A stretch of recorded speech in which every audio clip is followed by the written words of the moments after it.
కాకినాడ జిల్లా తాళ్లరేవు మండలం స్థానిక అంబేద్కర్ భవనంలో మండల దళిత యునైటెడ్ హెల్పర్ అసోసియేషన్ ఆధ్వర్యంలో 76వ రాజ్యాంగ దినోత్సవం ఘనంగా నిర్వహించారు. తొలుత అంబేద్కర్ విగ్రహానికి పూలమాలలు వేసి ఘనంగా నివాళులర్పించారు. అనంతరం స్థానిక హాస్పిటల్, సీతారాంపురం మొదలైన ప్రాంతాలలో రాజ్యాంగ పీఠిక ప్రమాణ పత్రాన్ని ప్రతిజ్ఞ చేయించారు. అంబేద్కర్ యొక్క ఆలోచన విధానాన్ని గుర్తు చేసుకున్నారు. ఈ కార్యక్రమంలో మండలంలో ఉన్న 17 పంచాయతీల దళిత నాయకులు, అంబేద్కర్ అభిమానులు అధిక సంఖ్యలో పాల్గొన్నారు.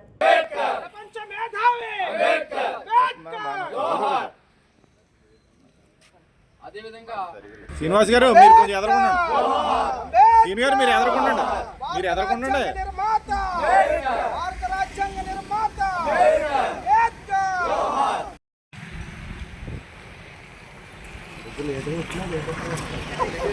రోజున 76వ రాజ్యాంగ దినోత్సవం పురస్కరించుకొని స్థానిక తాళ్లరేవు మండలం అంబేద్కర్ భవనం నందు బాబాసాహెబ్ అంబేద్కర్ విగ్రహాలకు పూలమాలలు ఆవిష్కరించి మరి భారత రాజ్యాంగ పీఠికను మేము ప్రతిజ్ఞ చేసి ఉన్నాము. దాని ప్రకారంగా మరి ఏదైతే రాజ్యాంగ పీఠికలో ఉందో ఆ అంశాలన్నీ పాటిస్తామని మరి 1949వ సంవత్సరంలో నవంబరు 26 తారీఖున రాజ్యాంగ పరిషత్తుకు మరి రాజ్యాంగాన్ని సమర్పించడం జరిగింది డాక్టర్ బిఆర్ అంబేద్కర్ వారు.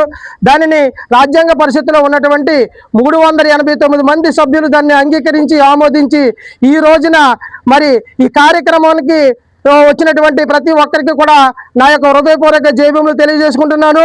మరి రాజ్యాంగ పరిషత్తులో అప్పటి దేశ రాష్ట్రపతి అయినటువంటి డాక్టర్ బాబు రాజేంద్ర ప్రసాద్ గారికి సమర్పించడం జరిగింది రాజ్యాంగ సభను. దాని మూలంగా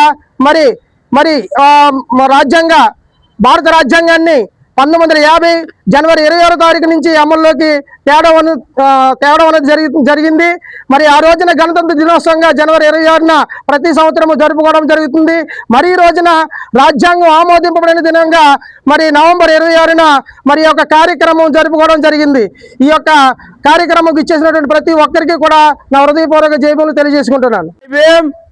ఈరోజు భారత రాజ్యాంగం అమలైన రోజు ఈ కార్యక్రమాన్ని సెంట్రల్ గవర్నమెంట్ వారు దీన్ని చట్టబద్ధత చేసినందుకు ఆ ప్రభుత్వాలకి ముందుగా జైభీములు తెలియజేస్తున్నా. ఈ కార్యక్రమాన్ని తాళ్లరేవు మండల దళిత వెల్ఫేర్ ఆధ్వర్యంలో ఈరోజు అంబేద్కర్ భవనం దగ్గర ఘనంగా బాబాసాహెబ్ గారికి నివాళులు అర్పించడం జరిగింది. ఏదైతే రాజ్యాంగం ఉందో దాన్ని తూట్లు పుడిచేవారు ఎక్కువైపోయారు.